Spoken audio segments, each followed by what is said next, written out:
Paxson Chrétien, bienvenue à notre grande famille ici présente dans toutes les salles, notre famille qui est connectée sur Internet. Alléluia, nous sommes ensemble, nous célébrons ensemble, nous adorons ensemble, nous contribuons ensemble, nous semons ensemble, nous concluons ensemble. Waouh! Magnifique. Merci Seigneur. Alléluia. Mercredi, jeudi, vendredi, sous un froid polaire, annoncé, nous serons ici pour prier. Quand il fait froid, c'est là qu'il faut prier. La prière réchauffe. Ça réchauffe l'esprit, ça réchauffe l'âme et ça réchauffe le corps. Ce n'est pas la prière religieuse, c'est la prière fervente du juste. C'est ce que nous allons faire ici. Nous avons besoin de prier après les paroles que Dieu nous donne. Bien aimé, je ne sais pas pour toi, mais moi, je ressens une telle gratitude envers le Saint-Esprit pour la parole qu'il envoie. Vraiment.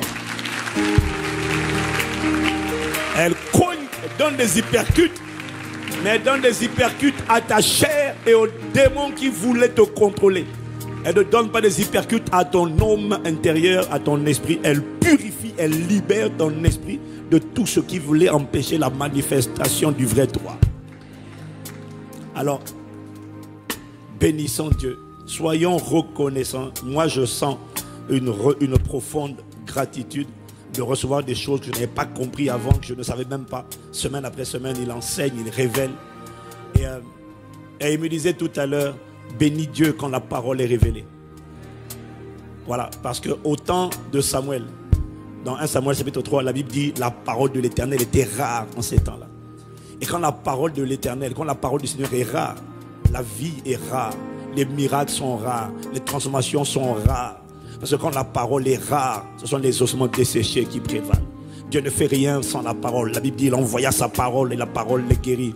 Quand la parole est rare, il n'y a pas de guérison, il n'y a pas de libération. Mais quand la parole est révélée, quand elle vient, c'est ce qu'on appelle le réma. Quand le réma vient, ça veut dire que Dieu a décidé de déménager ce qui n'est pas de lui et d'imposer sa volonté. Alors, bénis Dieu.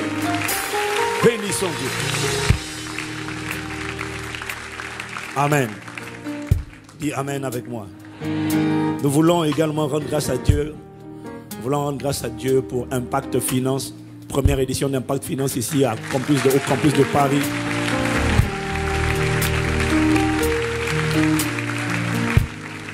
Ceux qui étaient là ont été richement édifiés. Nous avons apprécié. Vendredi soir, nous avons commencé par un temps de prière très fort. Je suis sûr que l'esprit de manque et de pauvreté dans ta vie a été brisé au nom de Jésus. Et samedi, on a eu 20 ateliers du matin au soir. C'était un vrai marathon. C'est pour ça que ce matin, on va pas trop, enfin on verra, hein, mais sinon, on a beaucoup donné déjà, donc on va essayer de digérer, de calmer un peu. Aujourd'hui, il n'y aura que l'amour, t'inquiète pas, il n'y aura que l'amour et la joie. Parce qu'il y en a qui sont venus en disant, bon, qu'est-ce qui m'attend aujourd'hui? Non. Viens dans la paix, voilà, haut les mains, il n'y a pas de souci, ça va aller. Dieu va nous faire du bien ce matin par sa parole. Et sa parole fait toujours du bien, dis Amen. Donc, vraiment, Impact Finance, voilà, nous rendons vraiment grâce à Dieu. Quelque chose est en train de se passer. Voilà, et vive l'abondance divine et la partager, c'est la volonté de Dieu. C'est ce qu'on a démontré hier. Le seul truc, c'est que, vous savez, les anglo-saxons, les Américains, c'est venu d'Amérique, après c'est allé au Nigeria et tout ça, enfin dans différents pays d'Afrique. Beaucoup avaient mal compris l'abondance divine. L'abondance divine, c'est pas... Les Américains, c'est ça, c'est de là qu'ils ont inventé leur notion d'évangile de prospérité. Prosperity gospel. Il n'y a pas d'évangile de prospérité, ça n'existe pas dans la Bible. Il y en a qui l'ont inventé. Mais ils essayaient de parler de l'abondance. Sauf que la manière dont eux, ils en ont parlé, les Américains, ils ont fait croire aux gens que la prospérité, c'est avoir des grandes maisons, 10 voitures, avoir toutes sortes de biens. Et donc quand tu entends parler les prédicateurs de prospérité, au lieu d'édifier le peuple, de parler du disciple-là, de devenir des disciples de Jésus, ils t'expliquent comment ils ont des jets. Moi j'ai un jet, 2 jets, 3 jets, Dieu m'a béni. C'est pas ça la bénédiction. La bénédiction c'est quand même plus que ça. Et à quoi ça sert d'avoir 10 voitures, pas 3 encore ça va, mais 10. Moi j'ai essayé d'avoir 2 voitures, Dieu m'a dit d'offrir la deuxième. J'ai dit Seigneur, est-ce que je peux utiliser la deuxième pour faire Uber, pour faire rentrer de l'argent? Et puis, VTC du moins pour faire rentrer de l'argent. Et puis, avec l'argent généré, je vais donner Il m'a dit, donne la voiture. J'ai dit, Seigneur, j'aimerais au moins avoir 2 voitures. Ça me plairait quand même de changer de temps en temps. Il m'a dit, donne. Donc, voilà. Et j'ai compris que je ne crois pas que je vais arriver au stade où j'aurai 10 voitures. Je ne crois pas ça. J'aimerais bien en avoir 2 quand même un jour, 2 ou 3 peut-être, pour histoire de changer un peu, d'être imprévisible. Parce que si c'est la même voiture, à chaque fois, on sait que c'est toi. Donc, voilà. Faut passer un peu inaperçu, parfois juste ça. Mais le but de Dieu, quand il te donne, c'est vraiment de faire de toi un centre de distribution. Voilà. Si on n'a pas compris ça et qu'on est fier parce qu'on a accumulé, c'est que ça, c'est la médiocrité. Et c'est ça qu'ils ont appelé évangile de prospérité. On est fier de posséder. Dieu n'est pas fier parce que tu possèdes. Dieu est fier parce que tu reçois et tu transmets. Tu reçois et tu distribues. Et c'est la dimension dans laquelle Dieu veut nous faire opérer afin de faire le bien et de le montrer, l'amour en action, en pratique, en vérité. Quelqu'un dit Amen.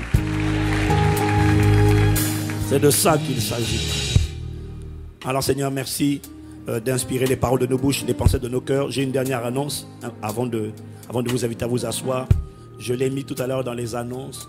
C'est que chaque dimanche, chaque 2e dimanche du mois, nous prendrons le temps de collecter notre offrande spéciale bâtisseur du royaume. En fait, chaque fois qu'on va collecter cette offrande, le Saint-Esprit m'a dit, chaque fois qu'on va collecter cette offrande, je vais proclamer des paroles. Et il m'a dit, en fait, je vais vous en parler plus tard, mais il m'a dit, tu n'as aucune idée de la manière dont une parole prophétique, qui en fait est une bénédiction, parce que bénédiction, ça veut dire dire du bien.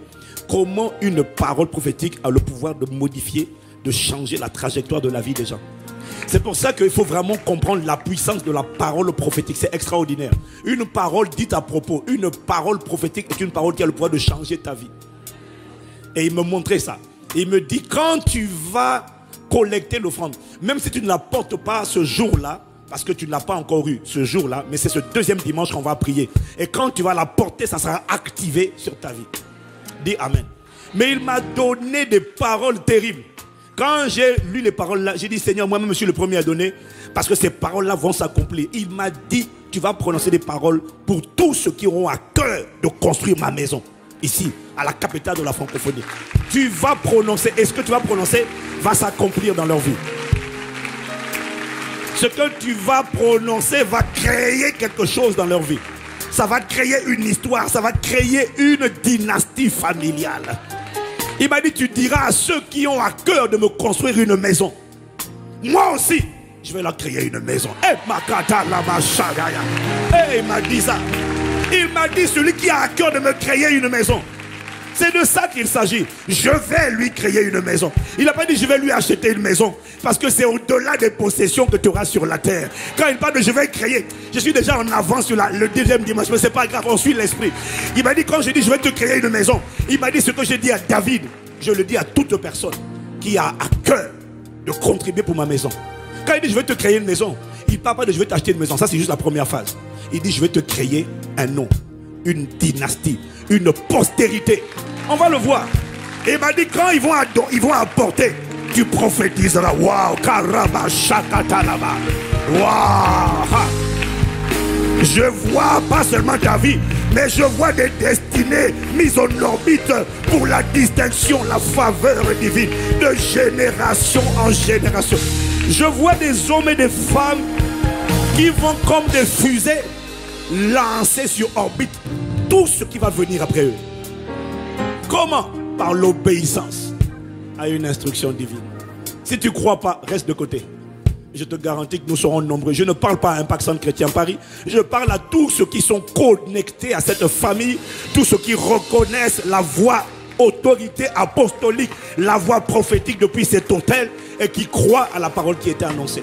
Ce que je dis, cette invitation ne s'adresse pas à ICC Paris. Elle s'adresse à tout l'ensemble des familles ICC. Et je dirais au-delà des Impact Centre Chrétien, elle s'adresse au corps de Christ. Parce que tu reconnais que Dieu bâtit cette œuvre. Et tu veux avoir ton nom gravé dans l'édifice spirituel. Le bâtiment physique, c'est rien. Mais ce qui va sortir de là, tu veux avoir ton nom associé à cela. Alors on a dit, je veux que vous compreniez que la raison pour laquelle on a dit de trouver le secret, on l'a dit, c'est Exode combien? 11, versets 2 à 3. On a dit le secret pour arriver à ça. Pour qu'on arrive à financer ce projet par la grâce de Dieu. Le secret, ce n'est rien d'autre que l'obéissance. Je n'ai pas entendu toi, amen. Le secret, c'est quoi? L'obéissance. C'est que chacun de nous trouve 5 personnes. Toi, tu apportes. On avait dit apporte tous les mois. Mais en fait, c'est parce qu'on a réalisé que ça a l'air beaucoup plus réalisable lorsque la personne arrive à se projeter mensuellement, avoir 100 € et tu trouves 5 autres personnes qui vont donner 100 €. Alors, quand tu dis ça, la plupart d'entre nous, on arrive à se projeter. Et trouver les 100 €, ça ne sera pas...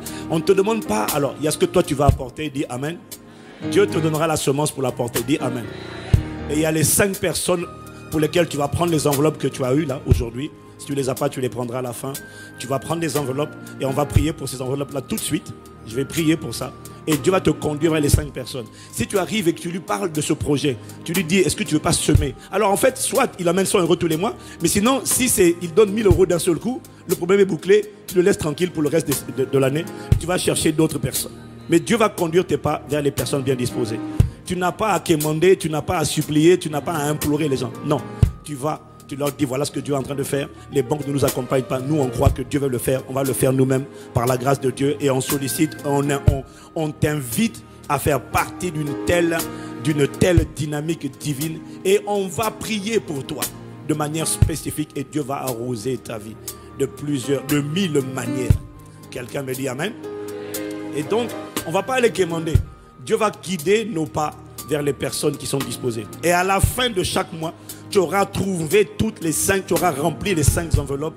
Donc si tu ne les amènes pas le deuxième dimanche du mois, ce n'est pas ça qui compte. Ce qui compte, c'est que tu prennes les enveloppes, tu les apportes. Mais on établit le deuxième dimanche du mois comme étant le jour où nous allons prophétiser, proclamer, appeler. Est-ce que c'est clair pour tout le monde? Est-ce que c'est clair? La réussite de cette initiative divine viendra par notre obéissance. C'est-à-dire, tu vas par la foi, tu oses. Et si on a 2000 personnes qui font ça, 2000 personnes qui font ça tous les mois, si tu emmènes pour toi et tu vas sur la parole prophétique trouver les 5 autres, si on est 2000 personnes à faire ça, on couvrira de manière miraculeuse le budget pour finir, parce qu'on a commencé, pour finir tous ces travaux en 1 an. Il faut que ce soit fini en 1 an. Il faut que le prochain Impact Conférence juillet 2019, nous trouve dans notre 2019, alléluia, nous trouve dans notre futur campus au nom de Jésus. J'ai dit juillet 2011 nous trouve dans notre futur campus. Prends tes enveloppes. 2019, c'est ça, non? Qu'est-ce que je dis? Encore? C'est pour voir si ton voisin suit. Alléluia. 2019, alléluia. Lève les enveloppes avec moi. Tu en prends 6, une pour toi, 5 à distribuer. Dieu va te donner la provision. Enfant, va demander aux parents. Sinon, va demander à McDonald's. Va faire du babysitting. Tiens. Deviens un nounou. Deviens nounou. Ou si c'est un garçon, garde tes frères. Va garder les enfants des voisins. Ils vont te faire une offrande. Alléluia. Dis avec moi, Père, dans le nom de Jésus. Merci de ce que tu m'accordes l'opportunité de devenir un bâtisseur du royaume. Une personne qui contribue à te bâtir une maison. Père, tu as dit dans ta parole que tu donnes de la semence à celui qui veut semer. Mets la semence dans ces enveloppes pour que je puisse apporter ma semence au nom de Jésus. Dirige mes pas vers les personnes bien disposées dont tu as déjà incliné le cœur afin qu'ils apportent leur semence à cet édifice divin. Conduis mes pas au nom de Jésus. Père, pour chaque personne qui va contribuer, je demande à ce que tu les surprennes, à ce que tu me surprennes de manière rapide, de manière instantanée, rémunère de 1000 manières la semence qui sera apportée sur ce mois de mars. Merci pour la grâce que tu nous accordes d'être des bâtisseurs au nom de Jésus. Amen. Amen. Amen. Amen. Amen. Amen. Seigneur, nous te remercions. Tu as dit dans ta parole qu'il y a plus de joie à donner qu'à recevoir. Et l'incrédulité des banques ne peut pas freiner la fidélité de Dieu. J'ai dit l'incrédulité des banques ne peut pas arrêter la fidélité et la capacité de Dieu. Alors sur ta parole, nous marcherons et nous te faisons confiance. Accorde-nous seulement la grâce de faire en sorte que ton fardeau soit notre fardeau, afin que nos fardeaux deviennent les fardeaux de ton cœur. Merci Père d'inspirer les paroles de nos bouches et les pensées de nos cœurs. Qu'elles te soient toutes agréables au nom de Jésus. Amen. Amen. Amen. Avant de vous inviter à vous asseoir, je voudrais dire un mot pour tous ceux qui m'écoutent et sont connectés avec moi sur Internet. Ce que je suis en train de dire, vous savez, Impact Finance qu'on a organisé avant-hier, hier, c'est le genre de plateforme dans le monde, ce n'est jamais gratuit. Nous, on l'a fait librement, accès libre, accès gratuit, enfin accès, participation libre, entrée gratuite. On l'a fait avec joie, on l'a donné avec joie. Et je veux vraiment vous inciter, vous inviter à ne pas prendre ces paroles-là en vain, à vous qui êtes connectés sur Internet, à faire partie de cette initiative divine avec nous, afin que Dieu nous fasse monter ensemble. Amen. Si tu es habitué à regarder sur Internet et dès que c'est fini à te déconnecter, pour la partie bâtisseur du royaume, là, ne laisse pas cette histoire-là s'écrire sans toi. Dis Amen. Non, je parle à celui qui est à Internet. Dis Amen. Acclamons, acclamons, acclamons, acclamons. Alléluia. Et vous asseoir dans sa présence. Amen. Lord, we thank you.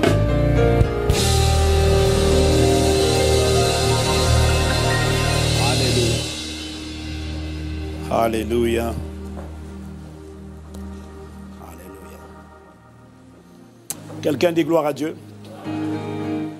Donc, comme je le disais tout à l'heure, bon, d'abord, je tiens à dire merci à Dieu pour ta vie, parce que je suis quand même émerveillé de te voir toujours là. Oui, oui, oui. Acclame Dieu pour toi-même.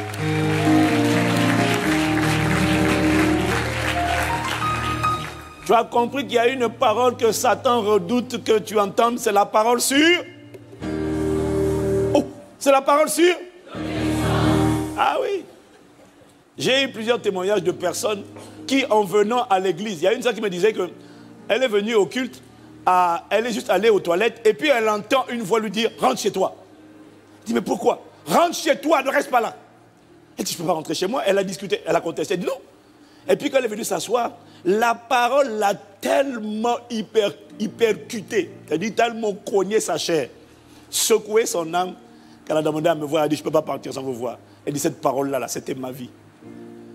J'avais besoin de l'écouter. » Et la voix lui disait « Rentre chez toi ». La voix ne voulait pas qu'elle écoute la parole, parce qu'il ne voulait pas que le Saint-Esprit prenne le pouvoir.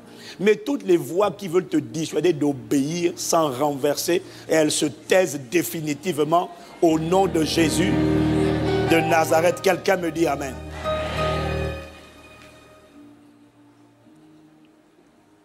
Wow. Dis à ton voisin, réduis, non, dis-lui, fais taire l'accusateur. Il ne t'a pas suivi. Dis à quelqu'un d'autre. Fais taire l'accusateur.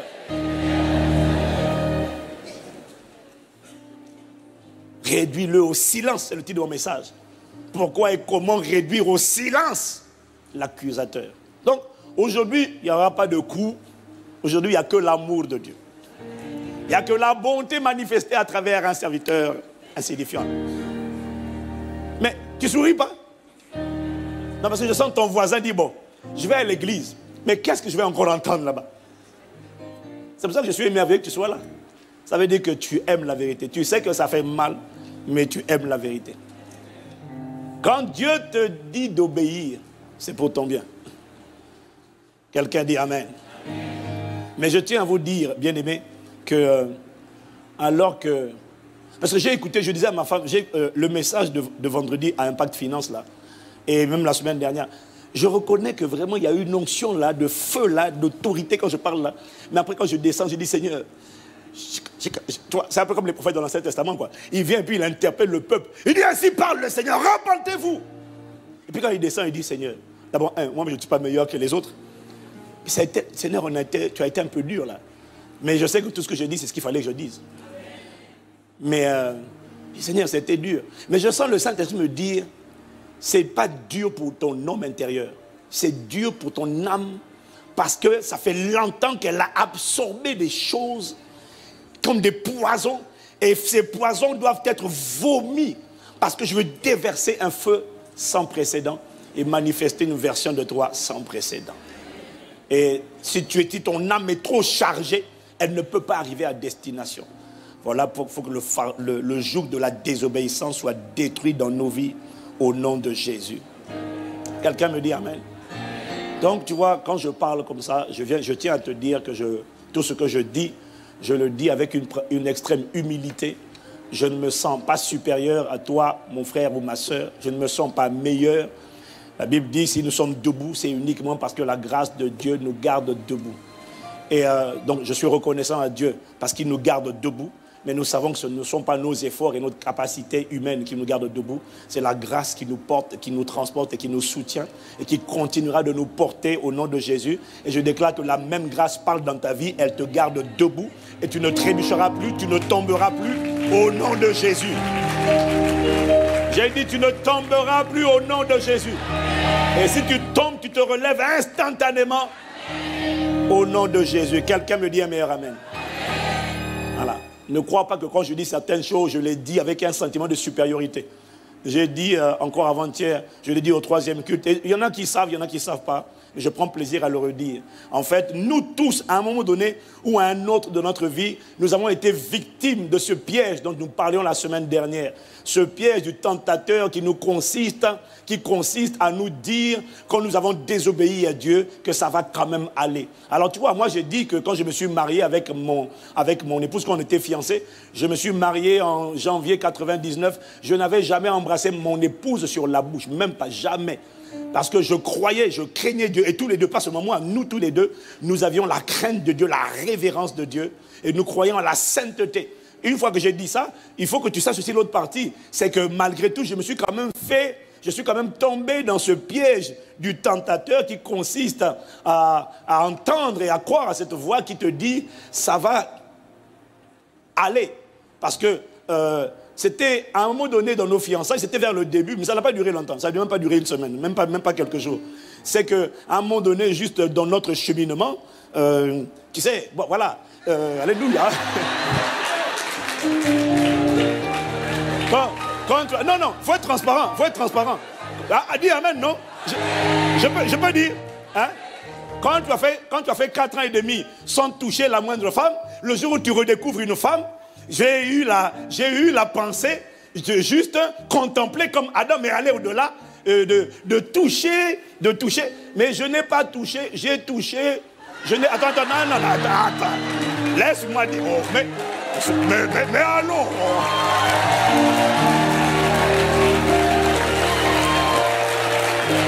Non, attends, mais tu n'as même pas écouté la suite, laisse-moi parler.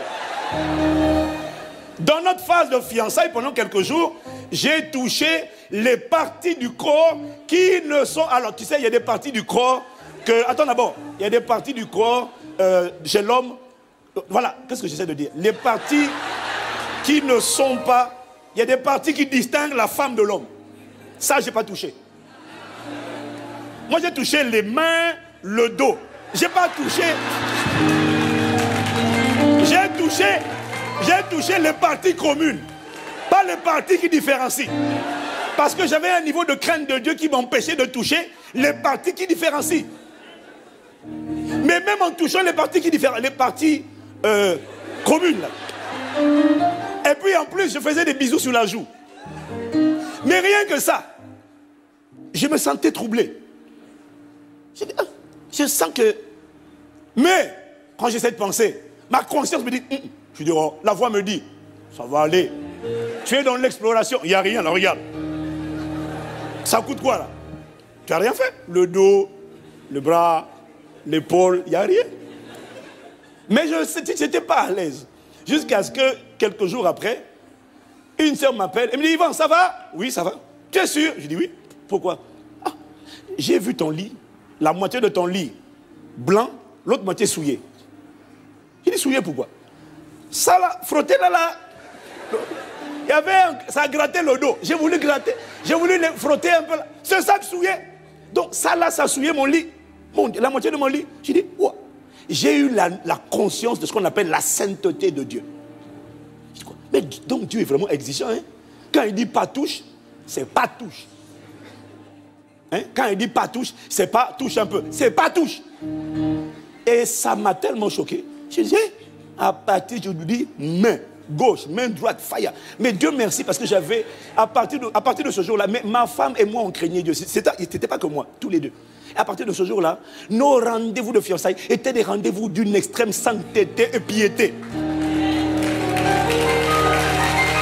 Wow. Mais comme ma femme est sage et qu'elle craint Dieu, son habillement est un habillement de sainteté. Il y en a qui sont fiancés. Et puis la sœur arrive avec des habillements de souillure et d'impureté. Avec des décolletés bizarres. Le frère il commence à... Vivement le mariage. Vivement le mariage. Mon frère, que Dieu t'accorde la grâce d'être comme pasteur Yves et moi. Des radicaux. Tu dis couvre-toi totalement. Sinon, fiançailles révisées. Tu ne vas pas épouser une sirène. Tu épouses une femme de dignité.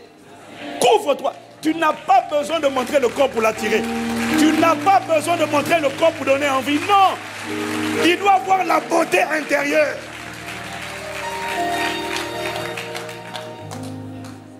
Et là tu dis, mais je te promets qu'aujourd'hui nous sommes dans la paix.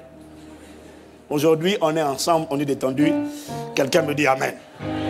Le point c'était juste de te dire que nous tous sans exception, arrivés de tomber dans le piège du tentateur. Celui où on entend une voix qui nous dit, alors que nous désobéissons, et nous savons que nous désobéissons, nous savons que ce qu'on fait n'est pas bien, mais on entend une voix nous dire, mais ça va aller, c'est pas grave. Nous tous sans exception, on est tombés dedans. Ce qui compte, ce n'est pas de se lamenter quand tu es tombé. Ce qui compte, ma Bible dit, souviens-toi d'où tu es tombé et tu te relèves. 7 fois le juste tombe, le Seigneur le relève. Ce qui compte, c'est de te relever, de revenir sur le chemin de l'obéissance à Dieu, sur le chemin de la sainteté, sur le chemin de la vérité, sur le chemin de l'éternité. Et en faisant ça, tu donnes le pouvoir au Saint-Esprit. Dis Amen. Dis Amen. Alors ce matin, je vais revenir sur la partie de ce que j'ai dit la semaine dernière, obéir à la vérité. Et le titre de mon message, donc, pourquoi et comment réduire au silence l'accusateur. On va lire 1 Pierre chapitre 1, verset 22. 1 Pierre chapitre 1, verset 22. On va lire d'abord avec la version Louis II classique. La version Louis II classique. 1 Pierre 1, verset 22. Dis à quelqu'un, obéis à la vérité. Ça veut dire, marche dans la vérité. Ne garde aucune casserole cachée dans ta vie. Ne garde pas des choses que Satan va utiliser contre toi pour te dire, couchez. Tu n'as pas le droit de parler. C'est impressionnant de voir. Et tu es hypocrite.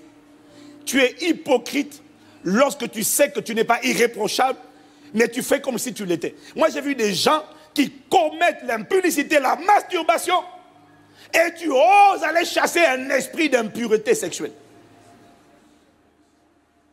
C'est là où ton cœur est mauvais.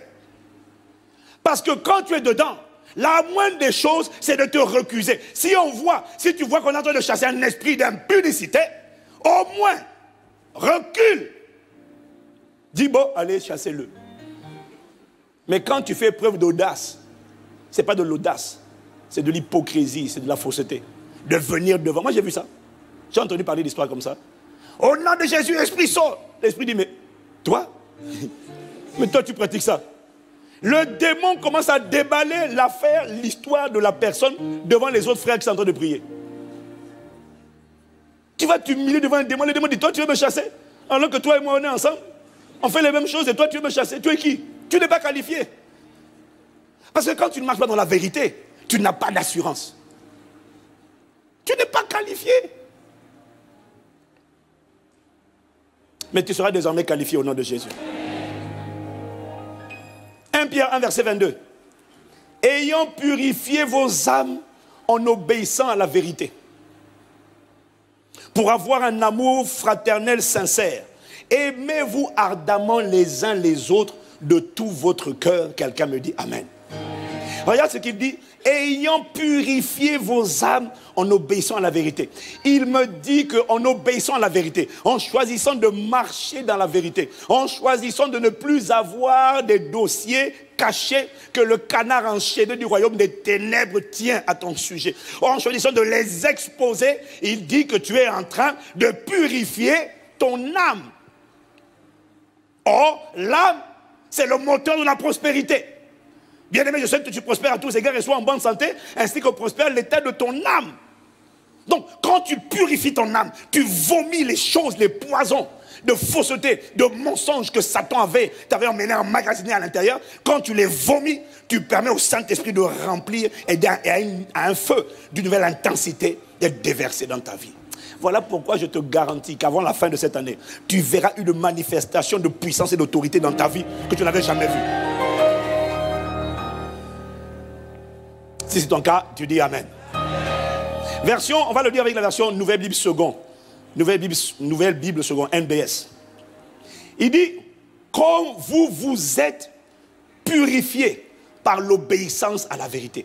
Comme vous vous êtes purifiés par l'obéissance à la vérité. Comme vous vous êtes, je n'ai pas entendu, comme vous vous êtes, comment? Par l'obéissance à la vérité. Après il dit, en vue d'une affection fraternelle sans hypocrisie, aimez-vous les uns les autres avec ferveur d'un cœur pur.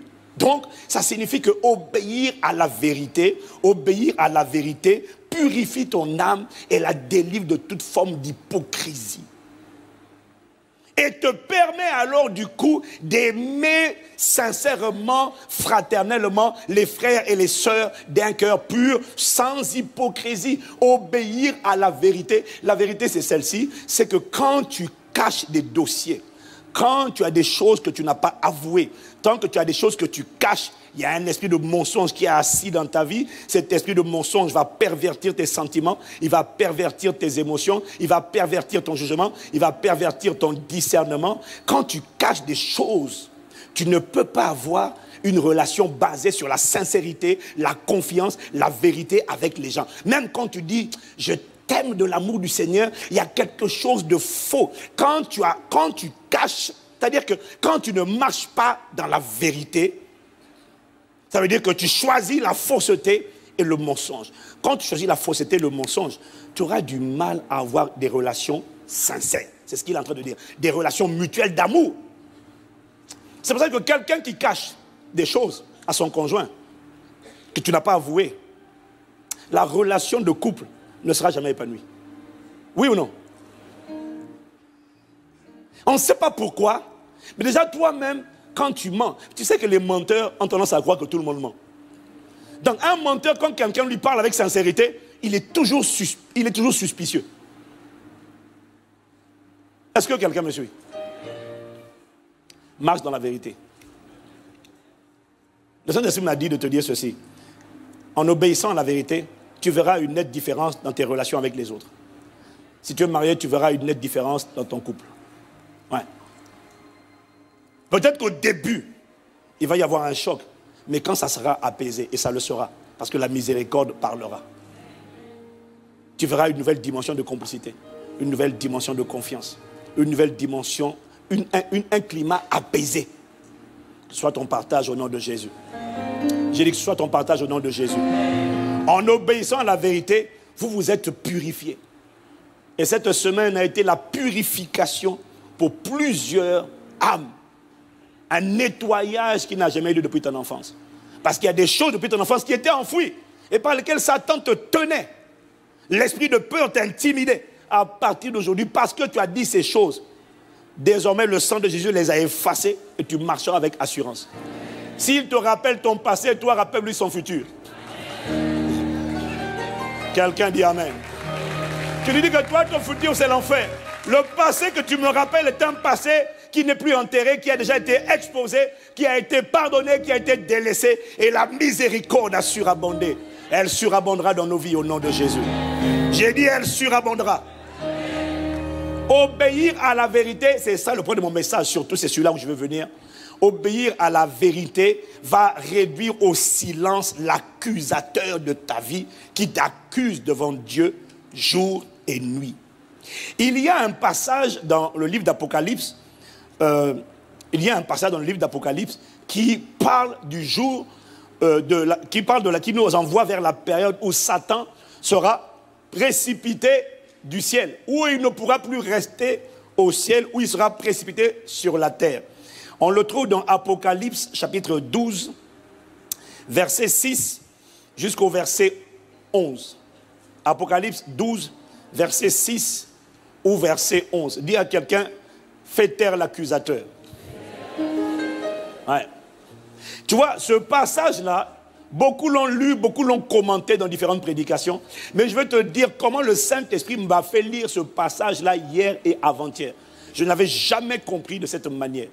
J'étais juste émerveillé par la manière dont le Saint-Esprit ouvre l'intelligence pour comprendre les choses cachées. Dis avec moi, gloire à Dieu. Et donc ici, tu dois comprendre le contexte. On est dans le livre d'Apocalypse.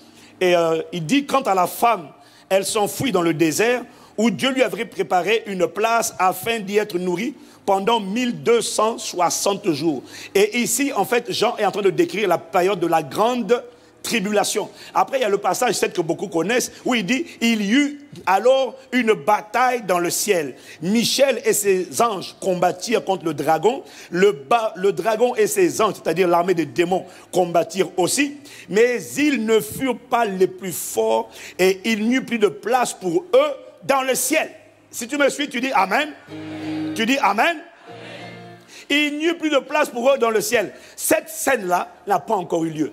Il y en a qui te disent, ouais, il y a eu une guerre dans le ciel. C'est pas vrai. Cette scène-là n'a pas eu lieu. Il est en train de nous parler d'une séquence qui va se produire pendant la période de la grande tribulation. Et il est en train de dire que pendant la période de la grande tribulation, il va y avoir une guerre dans le ciel qui sera manifeste où Michael va combattre contre le dragon et ses anges et il n'y aura plus de place pour eux dans le ciel. Et c'est là où, verset 9, il fut jeté dehors le grand dragon, le serpent ancien, appelé le diable et Satan, celui qui séduit ou celui qui égare toute la terre. Il fut jeté sur la terre et ses anges furent jetés avec lui. Il ne sera plus trouvé de place pour Satan dans le ciel. Or, pour l'instant, Satan a encore son quartier général dans le deuxième ciel. Comment tu sais ça, pasteur Ivan? C'est parce que Éphésiens, Paul te dit à travers Éphésiens que nous n'avons pas à lutter contre la chair et le sang, mais contre les principautés, les autorités, les esprits méchants dans les lieux célestes, les princes de ce monde de ténèbres, les esprits méchants dans les lieux célestes. Donc ils sont encore dans les lieux célestes. Mais le temps viendra où toutes ces puissances sataniques là, tout le royaume de Satan sera viré du ciel et sera précipité sur la terre. Et ça c'est pendant la grande tribulation. Et ce moment-là, il n'y aura plus de valeur, il n'y aura plus d'éthique, il n'y aura plus rien. Le monde, la moralité des hommes sera complètement pervertie. Là où tu entends encore le Conseil constitutionnel n'a pas approuvé telle chose parce que c'est contre l'éthique, c'est contre la morale. Tout ce qui est abominable et pervers, quand Satan sera précipité, sera totalement légalisé partout. Ce n'est pas encore arrivé. Est-ce que quelqu'un me suit? Est-ce que quelqu'un me suit? Verset 10. Puis j'entendis dans le ciel une voix forte qui disait, maintenant le salut est arrivé, ainsi que la puissance, le règne de notre Dieu et l'autorité de son Christ ou de son Messie. En effet, il a été jeté dehors, l'accusateur de nos frères et sœurs, celui qui les accusait jour et nuit devant notre Dieu. Ils l'ont vaincu grâce au sang de l'agneau et grâce à la parole de leur témoignage. Quelqu'un me dit Amen. J'ai pas entendu. Amen. Bien aimé, ce texte-là est très profond. En fait, beaucoup ont enseigné sur ce verset. Et celui qui intrigue beaucoup les gens, parce qu'il dit deux choses là. Il dit Il fut jeté dehors le grand dragon, le serpent ancien, appelé Satan, le diable et Satan, celui qui séduit toute la terre. Ça, tout le monde sait que Satan séduit toute la terre. C'est lui qui pousse la terre à pécher les hommes. Car le monde entier est sous la puissance du malin. Amen. J'ai pas entendu. Mais le même texte dit, et là on est dans la tribulation. Là j'en vois, Jésus lui avait dit qu'il va lui annoncer les choses qui arriveront. Mais le même texte décrit également une autre facette de Satan, qui est celle de l'accusateur. Et il l'appelle l'accusateur de nos frères et sœurs, celui qui les accusait jour et nuit devant notre Dieu. Et beaucoup ont lu ce texte, ils ont dit, mais depuis que Jésus est ressuscité à la croix, il ne peut plus accuser les frères et les sœurs devant Dieu. Nuit et jour. Mais le texte ne dit pas que l'accusateur accuse les frères nuit et jour devant le trône de Dieu. Parce que moi aussi, je fais partie de ceux qui croient que Satan ne peut plus accéder au troisième ciel devant le trône de Dieu, comme dans le livre de Job depuis qu'il a été vaincu à la croix. Mais la voix du Saint-Esprit m'a dit, tu sais que on peut plaider devant Dieu jour et nuit sans être physiquement devant le trône. Parce que même sur la terre, quand les justes crient, le Seigneur entend. On peut sur la terre plaider devant Dieu dans sa chambre.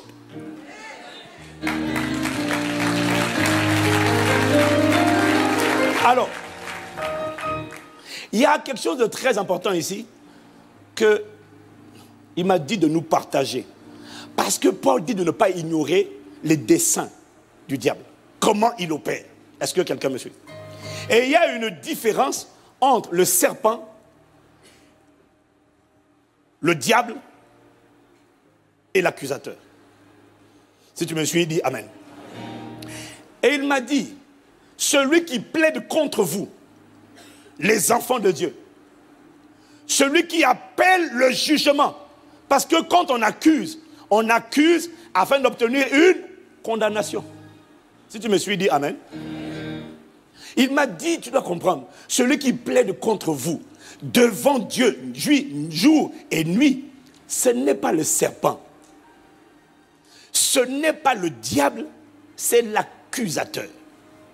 Chacun d'eux, c'est la même personne, mais elle a plusieurs visages. Elle agit avec différentes facettes. Est-ce que quelqu'un me suit? Et il m'a dit, en fait, tu dois comprendre, le rôle du serpent, le serpent ancien, lui c'est le séducteur. Le rôle du serpent, le rôle du séducteur, c'est de nous faire dévier des voies du Seigneur. Le rôle du serpent, c'est de nous faire basculer dans la chair. Là où Dieu dit marchez par l'esprit, vous n'accomplirez plus les désirs de la chair. Le rôle du séducteur, c'est de te faire quitter l'esprit et basculer dans la chair, basculer dans la jalousie, basculer dans les critiques, basculer dans les calomnies, basculer dans l'impudicité, basculer dans l'ivrognerie, basculer dans les excès de table, basculer dans les disputes, les querelles, etc. Le rôle du séducteur, c'est de nous faire marcher par la chair. Le rôle du séducteur, c'est de nous emmener simplement à désobéir à Dieu. Ça, chaque fois que tu tombes dans le péché, qui a emmené Ève et Adam à chuter? Le serpent. Le rôle du serpent, c'est de nous faire tomber. Est-ce que quelqu'un me suit? Je n'ai pas entendu. Tu vois, le rôle, chaque fois que tu viens de tomber, c'est le serpent ou encore le séducteur. C'est lui qui séduit toute la terre qui t'a fait tomber. Et il me disait, ça c'est le séducteur. Maintenant, quand le séducteur a réussi sa mission, tu es tombé. Maintenant, c'est là que vient le diabolos, le menteur ou encore le calomniateur. Et lui, il vient pour quoi? Lui, il vient pour te dire, tu es tombé dans le péché, dans la désobéissance. Surtout, ça va aller. Reste comme ça. Ne te relève pas. Dieu dit, 7 fois le juste tombe, le Seigneur le relève. Mais une fois quand il va se relever, il va dire au juste, reste seulement comme ça. Tu as déjà commencé, c'est pas grave. Tu sais, Dieu est tellement bon. Dieu t'aime. Il m'a dit, qui fait ça? C'est le menteur. Quel est le rôle du menteur? Le calomniateur, le diable. Il ment sur la parole de Dieu. Il calomnie la parole de Dieu. Il dit, c'est une voix qui te dit, Dieu bluffe. Oh. Dieu met la barre haute. Mais il sait que cette barre n'est pas atteignable. Dieu dit, vous serez saints, car je suis saint. Mais Dieu sait que tu ne peux pas être saint. Dieu sait que c'est normal que tu couches, que tu mentes. Ne t'inquiète pas pour toi. Qui parle? Le diable. C'est-à-dire celui qui ment contre la parole de Dieu. C'est une voix qui te dit que ce que Dieu a dit, même quand Dieu a dit, voici les malédictions qui se répandront sur vous, qui sont votre partage. Tu ne peux pas envoyer la malédiction. Ça va aller. Toi, ça ne te touchera pas. Le diable est celui qui fait monter en toi des forteresses, des raisonnements, des systèmes de pensée qui se dressent avec orgueil contre la connaissance de Dieu. Le diable est celui qui va te dire, surtout, reste tombé. Tu as commencé. Quelqu'un dira, le vin, c'est quoi, hein? Il y a un truc sur le vin là, j'ai oublié. Comme j'ai arrêté de boire le vin. Voilà, c'est ça, j'ai arrêté ces jours-là. Donc, mais ce n'est pas interdit. Hein. Le vin est tiré, il faut le boire. Voilà. Tu as commencé déjà. Finis la bouteille. Allons. Tu as commencé le péché. Continue seulement. Non mais je vais me relever. Laisse tomber, ça va aller. Qui est à l'œuvre? Ce n'est pas le séducteur, ce n'est pas le serpent. Le serpent, il voulait te faire tomber dans le péché. Le diable te dit, ça va? Dis, ça n'ira pas. Dis avec moi, sans effet. Menteur. Ça va aller. Et quand le diable passe par un homme pour te dire, tu as couché, ce n'est pas la peine d'avouer. Ça va aller. Dieu comprend. Tu dois, à partir de maintenant, c'est le genre de personne que tu appelles ami. Tu dis, arrière de moi, Satan. Au nom de Jésus. Est-ce que quelqu'un me suit? Il m'a montré les différents rôles de chacun. Il m'a dit, le but du serpent, c'est de te faire tomber. Le but du diable, c'est de t'empêcher de te relever. Dieu dit, souviens-toi d'où tu es tombé. Mais il ne va pas te dire, non, tu n'as pas besoin de te repentir. Continue seulement comme ça, ça va aller. Qui est à l'œuvre? Le diable. Le menteur. Maintenant, il me dit, tu vois, une fois que le serpent t'a fait tomber, une fois que le diable te maintient au sol, le même personnage, maintenant à travers son côté accusateur, va maintenant aller devant Dieu pour dire, hé, majesté, majesté, il est dans le péché.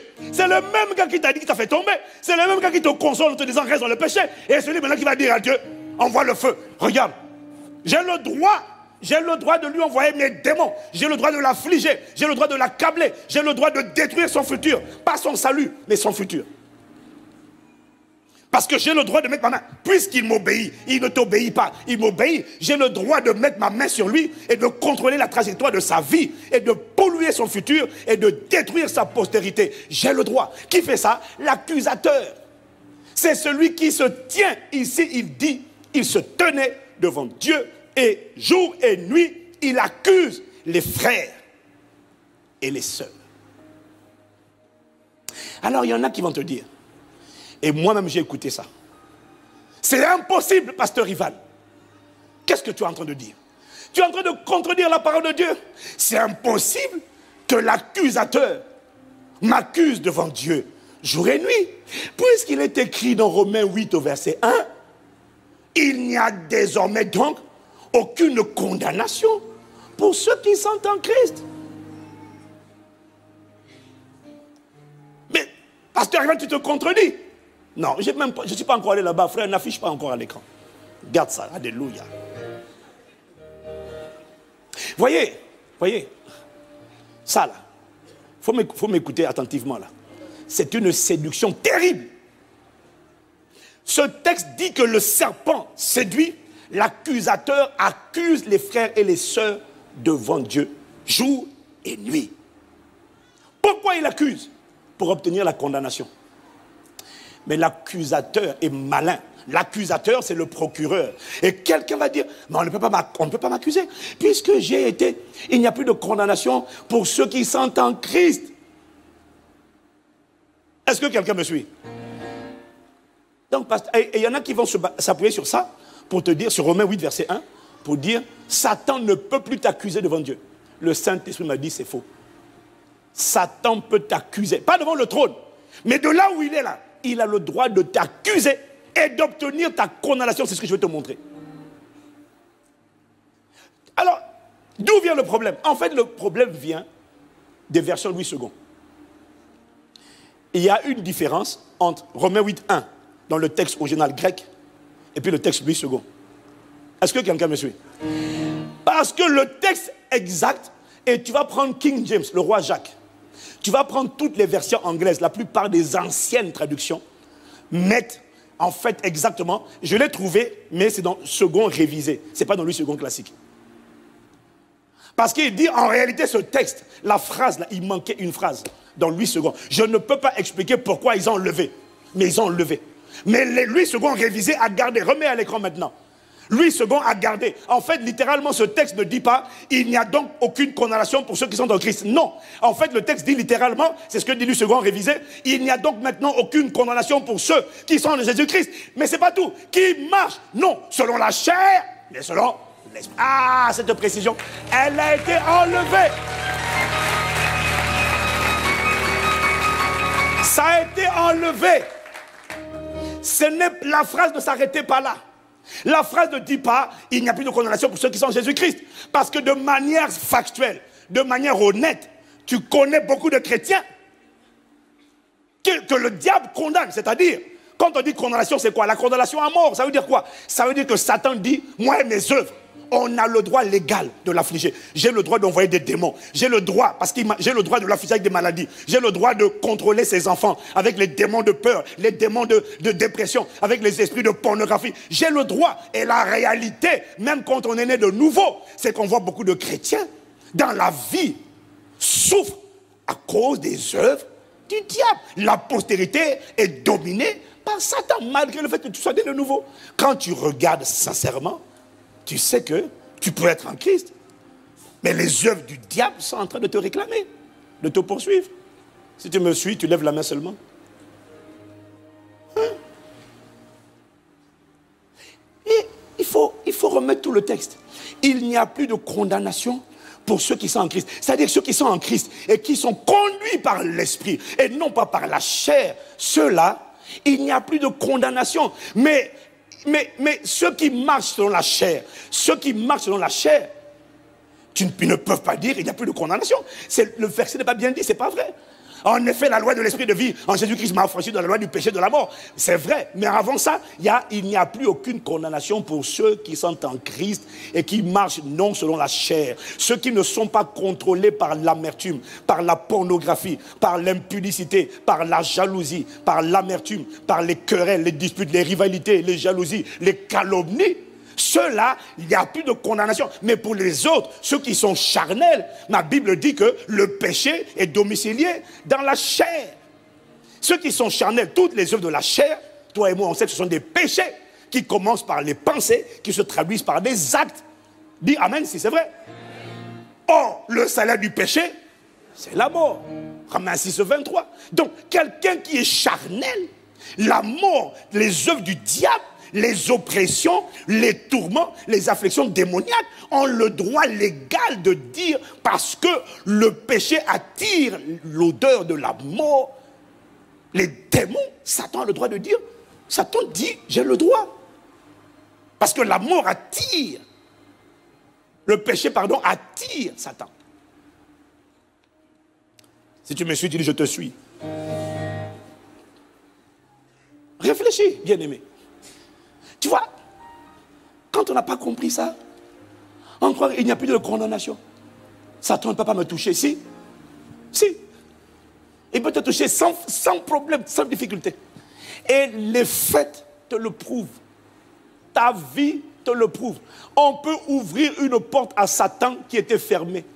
Même quand tu es né de nouveau, va, injurie l'autorité, méprise l'autorité, mens volontairement, délibérément, un esprit de mensonge. Ça, tu es tombé. Si tu ne te repens pas, parce que la repentance, c'est l'acte par lequel tu te relèves de ta chute. Tu ne te repens pas, tu persistes dedans, ne t'inquiète pas. Un esprit de rébellion va rentrer, va dire, hey, mon gars, on est là, je suis là pour te démolir et pour détruire ta postérité et pour détruire tout ce que tu vas toucher, tout ce que tu vas construire. Alors, je vais t'utiliser pour faire des coups d'état, détruire ce que font les gens, et puis après, quand on aura fini avec les gens, on va en finir avec toi, on va te massacrer toi aussi. Ça te va comme programme? Oui, mon gars, on y va. Yo, allez, continue de désobéir. C'est ça. Satan ne peut pas t'accuser. Il ne peut pas, à mon avis, devant le trône de grâce. Mais il n'a pas besoin de monter devant le trône de grâce. Moi, depuis ma chambre, je peux plaider devant Dieu. Mais lui aussi, il n'a pas besoin d'être devant le trône. Il peut plaider contre toi et moi devant Dieu, nuit et jour. Le gars, il n'est pas persévérant, mais dis donc, il sait rester. Hein. Waouh! Qu'est-ce que j'essaie de te dire? Tu vas comprendre. L'accusateur, quand il accuse, son objectif, m'a dit le Saint-Esprit, c'est de te faire condamner. En fait, il me disait, l'accusateur cherche à obtenir la levée de ton immunité divine afin que les démons puissent se ruer sur toi. L'accusateur veut obtenir de Dieu que l'ange assigné à ta protection baisse son épée. L'accusateur va plaider contre toi devant Dieu, jour et nuit, pour que Dieu retire sa main. L'accusateur sait que Dieu ne fait pas de favoritisme. Il connaît Dieu, il connaît la parole de Dieu. Il ne connaît peut-être pas Dieu, mais il était auprès de Dieu et il connaît la justice de Dieu. Si tu me suis de Dieu, je te suis. L'accusateur sait que Dieu ne peut pas continuer de couvrir, de protéger une personne qui transgresse sa justice. Parce que Dieu est juste. L'accusateur sait que le juste juge ne peut pas continuer de préserver une personne qui transgresse sa justice. Parce que Dieu est juste, même si cette personne c'est son propre enfant. Ce qui parle devant le tribunal, c'est la justice. L'accusateur le sait.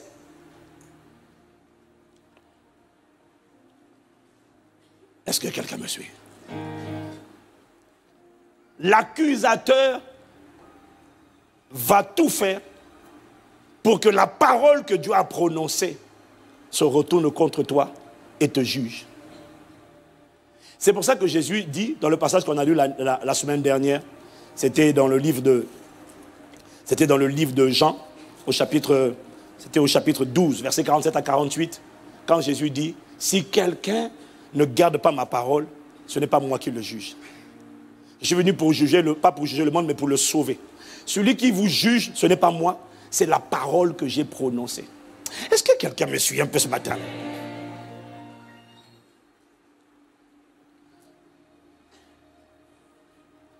En fait, l'accusateur est rusé. Le serpent nous pousse à tomber. Le diable nous pousse à demeurer dans le péché. Ça va aller. Et une fois que tu demeures dans le péché, il sort par le visage de l'accusateur pour dire, il mérite le châtiment. Il mérite la mort. Il mérite, j'ai le droit de le tourmenter. J'ai le droit de tourmenter sa postérité. Je ne peux pas l'empêcher, bloquer son salut, mais je peux détruire son futur. Je peux détruire sa postérité. Pourquoi? Parce que j'ai des dossiers à lui. Il y a des choses qu'il a cachées. Il ne marche pas dans la vérité. Ça, c'est l'accusateur. L'accusateur s'appuie sur des éléments factuels. L'accusateur a des dossiers, des marmites, des casseroles. C'est le canard enchaîné du royaume des ténèbres. Il a des éléments. Est-ce que quelqu'un me suit? Est-ce que quelqu'un me suit? Donc tu ne peux pas dire, non, il n'y a plus de condamnation. Non, non, non. Il n'y a plus de condamnation pour ceux qui marchent par l'esprit. Ceux qui marchent par la chair sont vulnérables. Comme l'impurité, un esprit a le droit de revenir, il a le droit de rentrer. C'est simple. Ment, un esprit de mensonge rentre. Injurie l'autorité, un esprit de rébellion rentre, il a le droit. Et Dieu ne peut pas aller contre sa justice. Donc Dieu, comme il est patient, il laisse toujours à chacun d'entre nous un temps pour se repentir. Mais quand le temps de te repentir, au lieu de te repentir, au lieu de me repentir, je demeure dans le péché parce que je me dis, la voix me dit ça va aller. Et comme il n'y a pas de jugement, en apparence, bon, tant qu'à faire, continuons. C'est là maintenant que l'accusateur dit, tu vois, il est dedans. C'est lui qui t'a mis dedans et c'est lui qui va maintenant te dénoncer pour que tu sois frappé. Mais en fait, ce n'est pas Dieu qui te juge.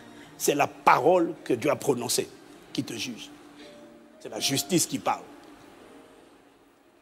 Que la justice de Dieu parle en ta faveur et en ma faveur désormais. Au nom de Jésus. L'accusateur va faire donc en sorte que la parole de Dieu, au lieu de juger tes ennemis, te juge toi-même.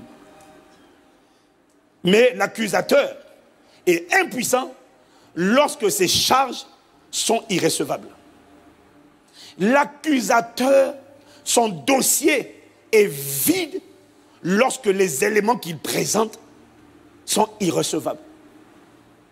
Et les éléments qu'il présente, quand il accuse, sont irrecevables lorsque les péchés ont été avoués, ont été délaissés et le sang a pu les effacer. Il n'y a plus rien dans le dossier. Quand ça a été avoué, quand ça a été délaissé, pas seulement avoué, hein. Non. Il ne faut pas seulement avouer. Il faut avouer et il faut délaisser, abandonner. Là maintenant, le sang vient effacer. Et quand l'accusateur n'a plus d'éléments pour dire à Dieu, j'accuse. Il ne peut plus. Parce que Satan dit, je ne vois rien. Il ouvre le dossier vide. Pourquoi? Le sang a tout effacé. Karamash.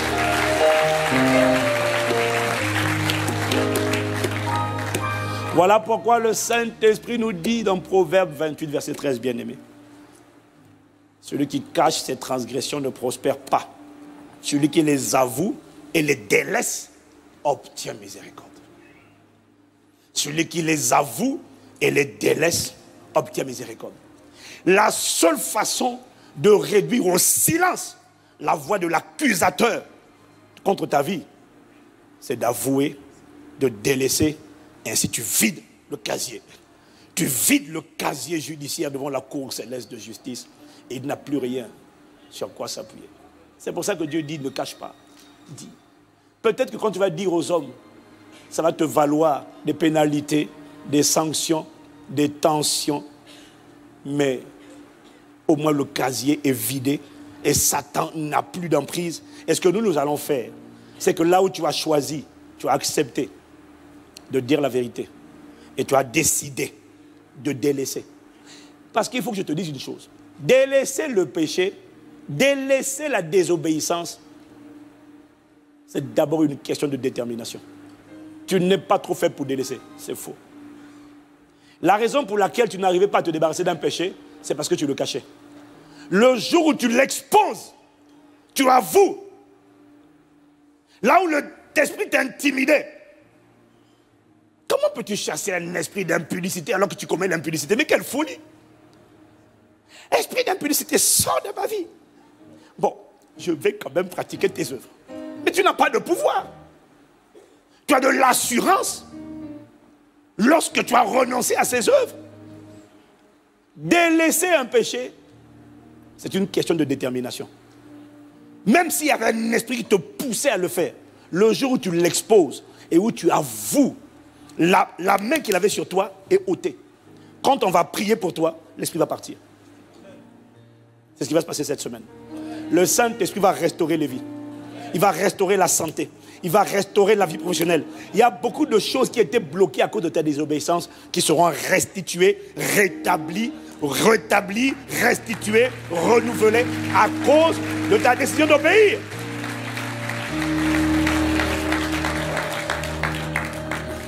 Ce n'est pas la peine de venir à ce programme mercredi, jeudi, vendredi si tu fais partie des gens qui ont dit « Je cache mes péchés, ça me concerne, je n'en parle pas, je marche dans le mensonge. » Reste chez toi, ça ne sert à rien de venir. Je ne sais pas comment ça va se passer, mais je sais qu'il va y avoir une très forte présence de Dieu. Parce qu'il va y avoir un peuple qui a décidé, qui en obéissant à la vérité, a été purifié. Et la pureté, la purification précède toujours le feu. C'est ce qui va venir. Et si ce n'est pas ta décision, reste de côté. Parce que si jamais on fait le ministère et qu'on t'impose les mains, avec la connaissance que tu as, juste pour faire la comédie, tu fais comme Simon, le magicien, qui dit, donnez-moi aussi cette onction pour que je puisse manipuler les gens. Ça ne va pas t'aider.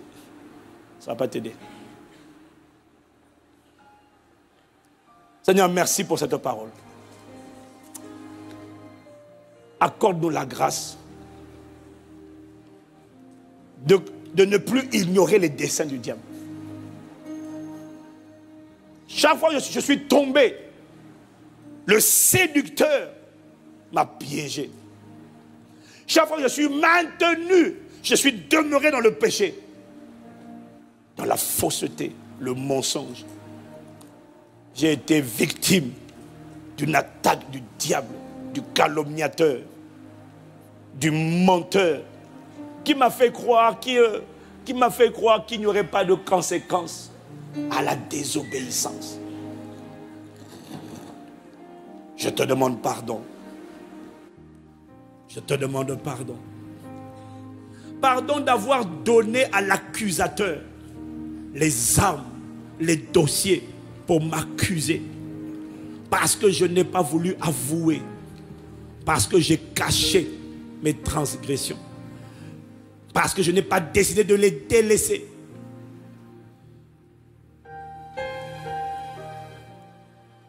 Pour que Satan puisse attaquer une personne. Pour que les démons puissent affliger une personne. Il faut qu'ils aient eu gain de cause. Ils n'affligent pas par hasard. Non.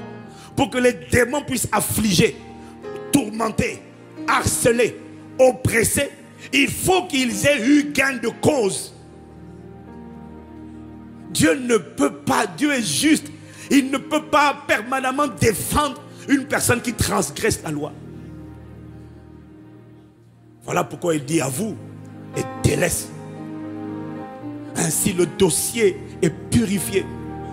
Je peux étendre ma main, prendre le contrôle de ta vie, réécrire ton histoire. Kayarama shakatalaremarearebo. Kayarama bros. Kayerebros karama mariata telebros. Karama milerebros orede. Prends le temps d'élever la voix. Médite sur ta vie. Méditons chacun d'entre nous sur sa vie. Ah, demandons à Dieu ses compassions. Ah, demandons à Dieu sa miséricorde. Ah, Seigneur, pardonne pour chaque fois que je me suis fait piéger. Comme Ève dans le jardin. Pardon, Seigneur, pardon.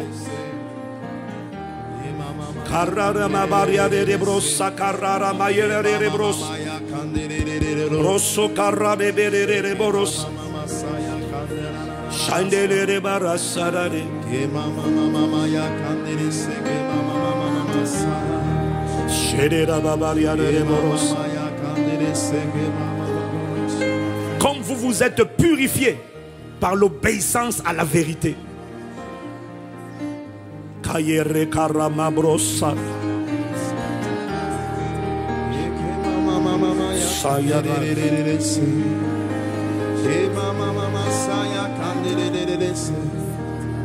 miséricorde durera toujours. Ta miséricorde.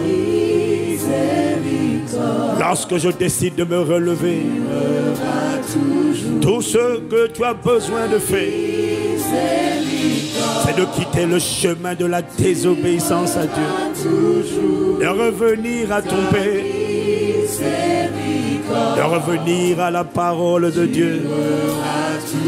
Tu la feras parler dans ma vie.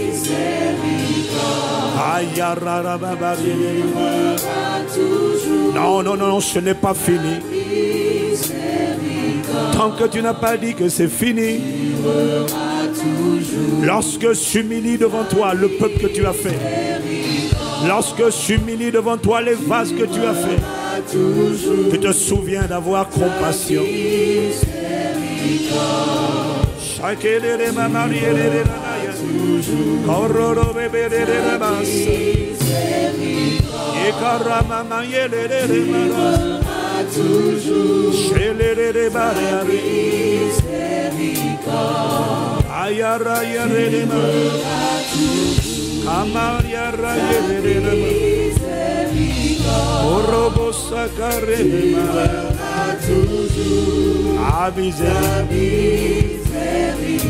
J'espère en ta miséricorde. Soyez dans la miséricorde. Tu verras toujours.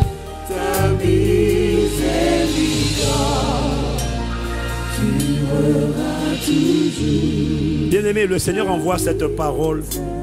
Le Seigneur envoie cette parole pour nous montrer les ruses du diable, pour nous faire tomber, nous maintenir au sol et pour se retourner contre nous. Se servir de ce que tu es tu es maintenu au sol, dans le péché, dans la désobéissance, pour dire maintenant démon, c'est bon, on a eu l'autorisation. La justice de Dieu a parlé. Parce que Dieu est juste, il ne peut pas couvrir le pécheur. Il ne peut pas.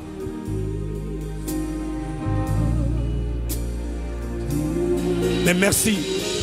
Parce que alors que nous avouons et que par ta grâce nous délaissons, ta miséricorde va affluer. Père, ta miséricorde va affluer. Ta miséricorde va affluer. La miséricorde de Dieu corrige la trajectoire de ta vie quand elle avait mal commencé. La miséricorde modifie la trajectoire. La miséricorde modifie la trajectoire de ta postérité, de tes enfants. Ils avaient mal commencé. La miséricorde, lorsqu'elle parle, elle fera en sorte qu'un enfant que Satan avait réquisitionné, celui qui l'avait réquisitionné finira par le lâcher.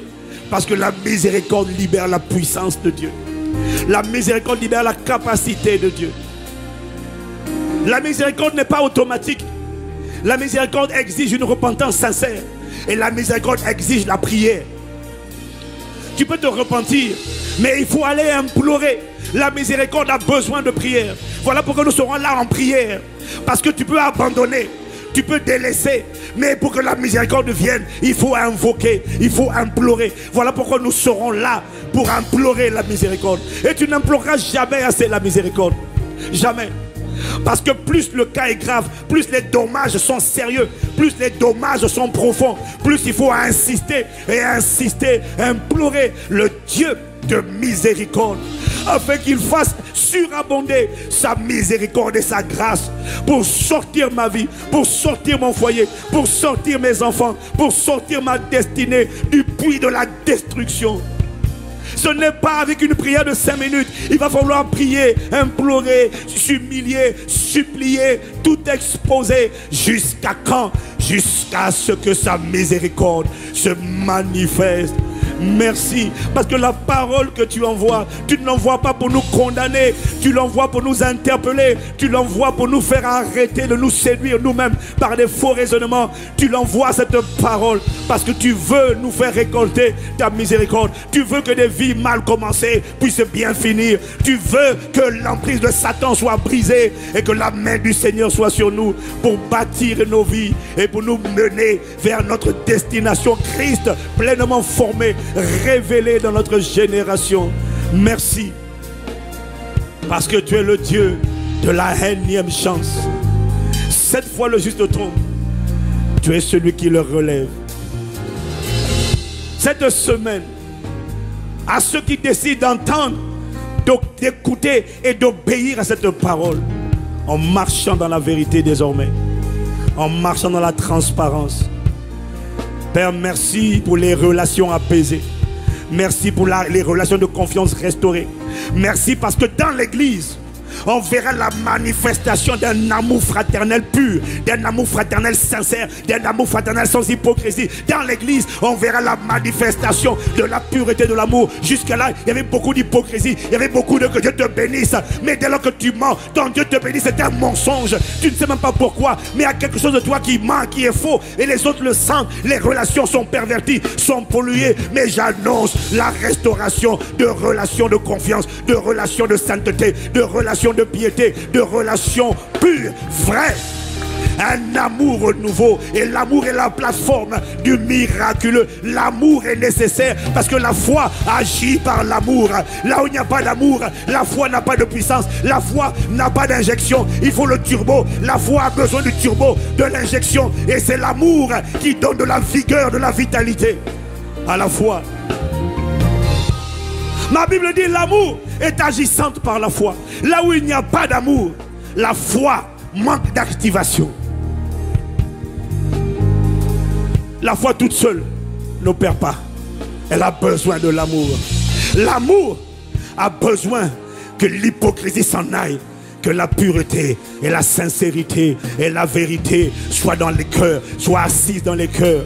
Voilà pourquoi je vois une nouvelle manifestation de foi, une nouvelle manifestation de puissance, une nouvelle manifestation de miséricorde, une nouvelle manifestation, une nouvelle dimension d'exaucement à cause du nettoyage que le Saint-Esprit opère dans les cœurs. Car vous vous êtes purifiés en obéissant à la vérité. Vous vous êtes purifiés. Ne me laisse plus perdre du temps dans la fausseté, l'hypocrisie, le mensonge te fait perdre du temps, perdre du temps, rachète le temps, les jours sont mauvais, rachète le temps pour toi, rachète le temps pour ta destinée. Comment? Choisis l'obéissance dès maintenant.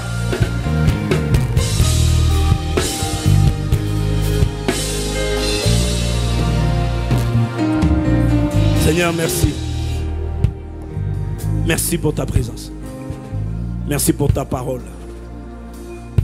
J'annonce l'entrée dans une nouvelle ère de la communion du Saint-Esprit de l'Église. J'annonce l'entrée dans une nouvelle ère de puissance, d'autorité, d'amour, de solidité, d'humilité. À cause de la décision d'obéir. J'annonce l'ébranlement, le renversement des forteresses de mensonges établies par le menteur, le calomniateur, le diable, quels que soient les domaines dans lesquels il avait érigé ces forteresses.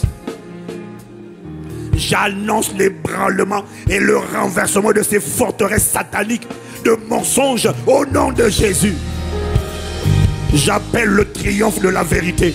J'appelle le triomphe de la piété. J'appelle le triomphe de la sainteté. J'appelle le triomphe de la parole de Dieu dans nos cœurs. J'appelle le triomphe de la parole de Dieu dans l'église locale. Je commande l'expulsion de tous les démons qui avaient pris racine dans l'église. C'est fini à cause du choix d'obéir à la vérité. Nous proclamons et déclarons l'ébranlement de tous les systèmes sataniques démoniaques qui prévalaient dans l'église et qui bloquaient d'une certaine manière, ralentissaient l'église d'une certaine manière. Tout ce que vous avez mis en place est ébranlé parce qu'un peuple décide d'obéir à la vérité, à la parole de Dieu. Désormais, la main du Seigneur est sur Impact Centre Chrétien. Désormais, la main du Seigneur est sur nos vies. Désormais, la main du Seigneur est sur nos foyers. Désormais, la main du Seigneur est sur nos enfants. Désormais, la main du Seigneur est sur notre postérité. Désormais, la main du Seigneur est sur tout ce que nous entreprenons. Désormais, la main du Seigneur commande toutes les choses. Désormais, les projets du Seigneur se manifesteront. Désormais, les projets de paix et non de malheur voient leur manifestation maintenant. Désormais, les vies bloquées, les mariages bloqués, les travails bloqués sont débloqués au nom de Jésus. Désormais,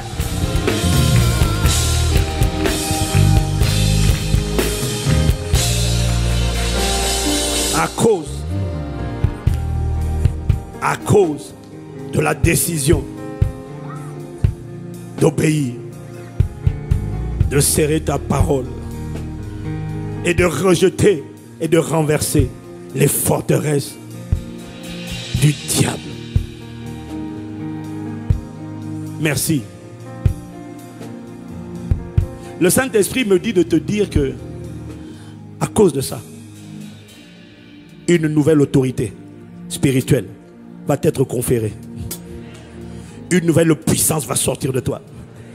Ta voix va inspirer le respect et la terreur.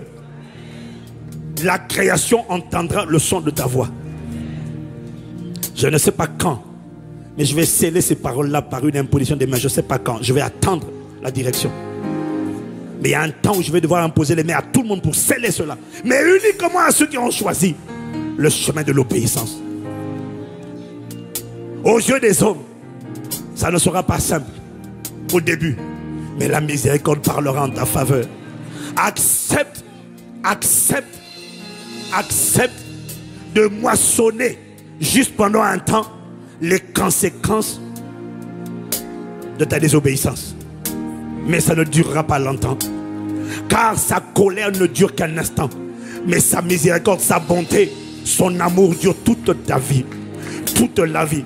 Accepte pendant quelques jours, pendant quelques semaines. Fais le dos rond. Reste calme, reste humble. La miséricorde parlera. Mais la récompense que tu récolteras est beaucoup plus grande que ces quelques jours, quelques semaines où tu devras faire le dos rond.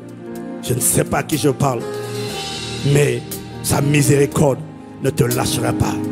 Tu as choisi la bonne part, la part de l'obéissance à la parole de Dieu.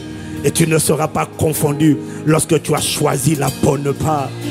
Merci Père pour cette parole.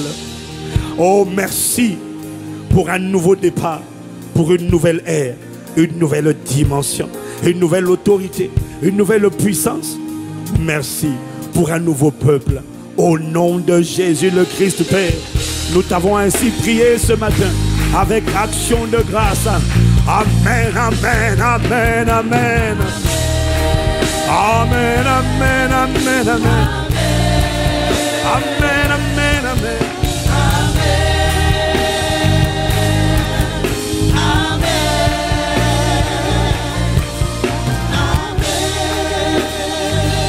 Hallelujah. Yes, God. We thank you. Wow. Acclame, acclame, acclame. Rendons grâce, rendons grâce, rendons grâce, rendons grâce. Rendons grâce.